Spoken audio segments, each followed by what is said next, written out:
Ke pasar berduaan, ke pasar beli es puter. Kepada teman-teman sekalian, salam super. Halo teman-teman, selamat malam. Perkenalkan nama saya Konstantin Dias Mario. Saya dari kelas 11 IPA 1 nomor absen 7.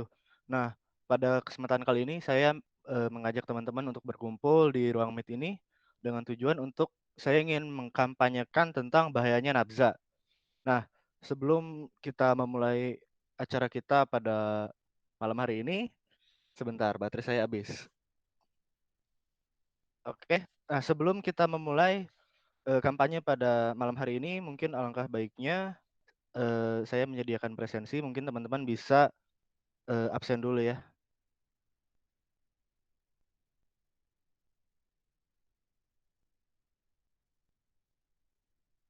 Oke,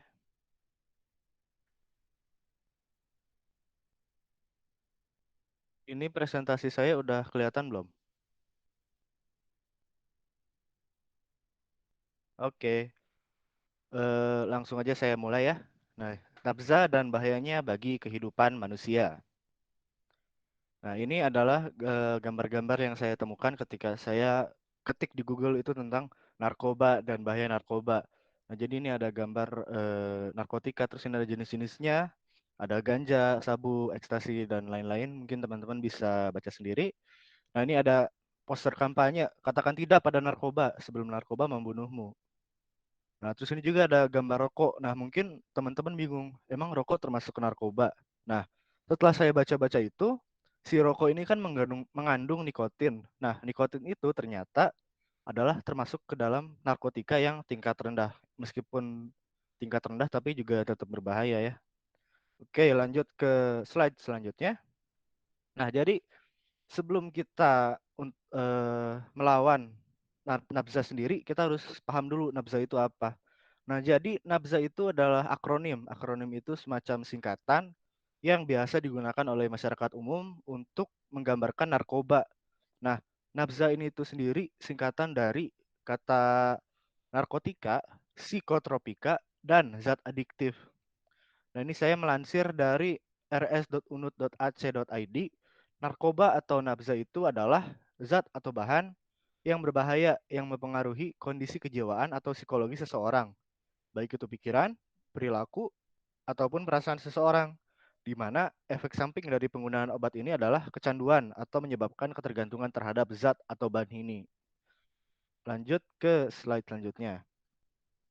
Nah, jadi saya jabarkan lagi khusus untuk narkotika. Nah, jadi narkotika itu adalah zat atau obat yang berasal dari tanaman maupun bukan dari tanaman, baik itu dia sintetis ataupun semisintesis, yang bisa menyebabkan penurunan dan perubahan kesadaran, mengurangi atau menghilangkan rasa nyeri, dan juga bisa menimbulkan ketergantungan. Ini tuh pengertiannya diambil dari Undang-Undang Republik Indonesia Nomor 22 Tahun 1997. Nah, narkotika ini sendiri dia punya golongan-golongannya. Ada 3 golongan. Yang pertama itu golongan pertama atau golongan satu. Narkotika yang cuman digunakan untuk kepentingan ilmu pengetahuan dan tidak dipergunakan untuk terapi serta memiliki potensi ketergantungan yang sangat tinggi.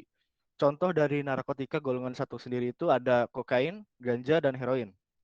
Lalu ada golongan kedua, narkotika yang dipergunakan sebagai obat, penggunaan sebagai terapi, atau dengan tujuan pengembangan ilmu pengetahuan, serta memiliki potensi ketergantungan sangat tinggi. Contohnya morfin, petidin. Terus ada juga golongan ketiga, narkoba yang digunakan sebagai alat dan penggunaannya banyak dipergunakan untuk terapi, serta dipergunakan untuk pengembangan ilmu pengetahuan dan memiliki potensi ini kayaknya kepotong ya teman-teman. Eh, Mungkin nanti saya bisa kasih ke teman-teman di luar Meet ini golongan ketiganya kayak gimana. Lanjut ke slide selanjutnya. Nah, bahaya nafza bagi kehidupan sehari-hari. Bahayanya sendiri itu ada apa aja? Sebenarnya bahaya nafza itu ada banyak. Cuman ini saya fokuskan kepada beberapa hal yang paling perlu kita waspadai. Itu ada dehidrasi. Dehidrasi itu eh, kondisi ketika kita kurang minum air. Terus ada gangguan kualitas hidup. Ini tuh gangguan kualitas hidup maksudnya kita dalam hidup sehari-hari kita kerja atau misalkan sekolah itu nanti bisa terganggu proses keseharian kita itu. Terus halusinasi, kematian juga bisa karena kan bahaya juga buat kesehatan. Terus tingkat kesadaran menurun, juga pastinya berdosa ya. Nah, ini juga ada contoh-contoh lain yang bisa saya pikirkan dari bahaya nafza.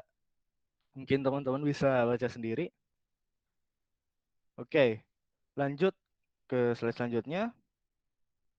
Nah, gimana biar kita aman dari narkoba? Nah, sebenarnya cara yang paling ampuh agar kita aman dari narkoba itu ya adalah untuk menghindari narkoba itu sendiri. Karena menghindari lebih baik daripada mengobati. Nah, cara menghindarinya itu dari yang bisa saya ambil ada beberapa. Yang pertama, jangan pernah sesekali menggunakan narkoba. Itu karena kalau misalkan kita sekali aja nyobain, meskipun sekali terus sedikit sedetik gitu, itu pasti langsung ketagihan. Nah, bahayanya itu gitu. Terus mengetahui dan paham dampak-dampak buruk penggunaan narkoba seperti yang saat ini kita lakukan, kita sedang bersama-sama sharing tentang narkoba dan bahayanya. Terus bergaul dengan lingkungan yang sehat.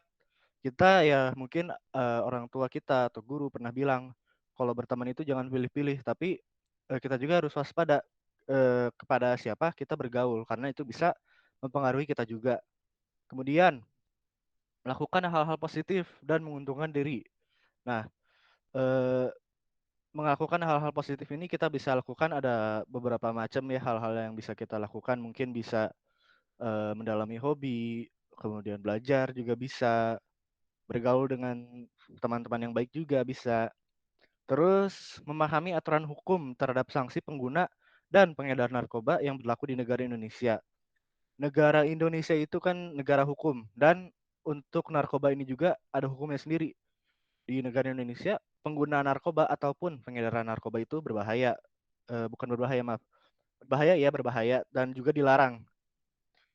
Kemudian peduli terhadap sesama. Mungkin kita kadang suka acuh ya kepada lingkungan sekitar kita dan mungkin juga ada teman-teman nih, misal ada teman-teman kita yang mungkin ada masalah dan kadang kan kalau orang salah satu cara agar orang bisa menghindari masalah ya makin narkoba. Nah, itu makanya kita harus benar-benar peduli sama peka ke lingkungan sekitar kepada sesama.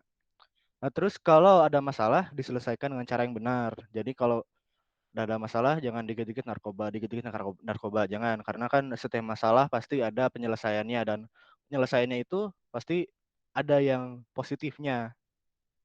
Nah, mungkin teman-teman ada yang mikir nih, kalau misalkan udah terlanjur narkoba itu gimana cara mengobatinya? Mungkin pertama ya langkah-langkahnya nih, step by stepnya nih. Pertama ketahuan, terus ditangkap polisi, ditahan. Nah, terus udahnya masuk ke rehabilitasi. Nah, rehabilitasi ini itu sendiri gimana prosesinya? Yang saya tangkap itu rehabilitasi jadi ide itu bertahap. Misalnya nih, ada orang si A dia kecanduan narkoba. Misalnya dia kecanduan sehari 3 kali gitu narkoba pagi siang malam. Nah, rehabilitasinya itu bukan langsung di stop gitu aja karena bisa ngaruh ke kesehatan fisik ataupun jiwa si A ini. Nah, jadi si rehabilitasinya itu dia pertama sama si tim tim BNN-nya itu didampingi misal yang biasanya sehari 3 kali dikurangin dulu jadi sehari 2 kali. Terus nanti kalau kebiasa kurangin lagi sehari 2 kali, sehari sekali maaf. Terus nanti kurang lagi sampai pada akhirnya dia terbiasa untuk tidak mengkonsumsi narkoba sama sekali. Nah, eh, mungkin sekian yang bisa saya sampaikan kepada teman-teman semuanya ya. Ngapain pakai narkoba kalau senyum kamu aja bisa bikin candu. Ya, terima kasih kepada teman-teman semuanya. Mungkin dari teman-teman ada yang pengen bertanya tentang materi yang baru saja saya sharekan. Oke, Robertus Ruby silahkan. Nah, tadi kan bilang kalau narkoba itu zat aktif. Nah, kalau misalkan Ya. ada beberapa narkoba kan yang dipakai untuk positif dalam bidang kesehatan contohnya. Apakah itu dia akan aktif juga atau bagaimana sih? Nah, kalau misalkan untuk kepentingan kesehatan nih, kan pasti harus ada pakarnya. Pakarnya biasanya ya dokter, dokter yang Yang benar lah dokter yang benar, bukan dokter dukun gituan. Nah, nanti pasti sama si dokternya dibimbing si pasiennya ini. Kamu misal sehari cuma boleh segini. Nah, nanti apa? Ada takarannya, ada batasan tertentu di mana nggak nyampe ke ketagihan. Nah, tapi kalau misalkan si pasiennya diam-diam ituin sendiri lebih banyak dari dosis yang disuruh sama dokter, ya itu mah salah pasiennya sendiri. Ya paling gitu sih, Ruby. Oh, oke oke, terima kasih. Oke. Ada lagi dari teman-teman yang lain yang mau bertanya? Kalau tidak ada, saya tutup saja langsung. Terima kasih kepada teman-teman semuanya. Beli es puter berduaan, beli es puternya Pak Sonya. Kepada teman-teman sekalian, sekian terima kasih atas perhatiannya.